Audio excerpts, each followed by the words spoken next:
In a grainy virtual ceremony, we are removing trade barriers and opening a plethora of opportunities. trade leaders from India and Australia signed a comprehensive agreement. This will create a new dawn for our nations. That's been in the works for a decade. We are opening the biggest door of one of the biggest economies in the world. The Australia-India Economic Cooperation and Trade Agreement removes tariffs on more than 85% of Australian goods worth almost $9.5 billion, including coal and wool. And it allows 96% of imported Indian goods to enter Australia duty-free, which would lead to a doubling of our trade in the near future.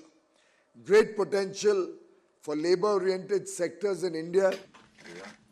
It also includes phased reductions in tariffs on several Australian agricultural exports, including wine. India is traditionally quite protectionist, so it's been hard for our farmers, but they've really razzed it up in terms of resources, rocks and crops, and increasingly in defence and in the public sector type arrangements. Australia's higher education system stands to benefit the most from this deal. The government says that students from India helped to generate about $6.5 billion for the economy before the pandemic and remain the country's second largest source of students from overseas. Australia's government says it will allow Indian students to remain here for an extended time and provide new access for working holidays. I think there was a view that we really wanted to see more Indian students, as well as Chinese and other students in Australia.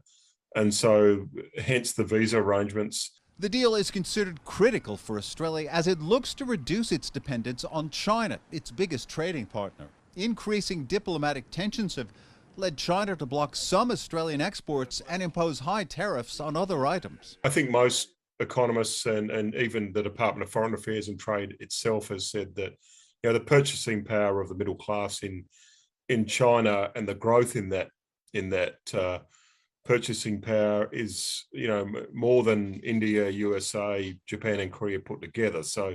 And Indonesia. So clearly, India's not a substitute for China. The next step is to work toward a full free trade agreement, which Australia says it's committed to doing, even if there is a change in leadership at next month's federal election. Greg Navarro, CGTN, Sydney.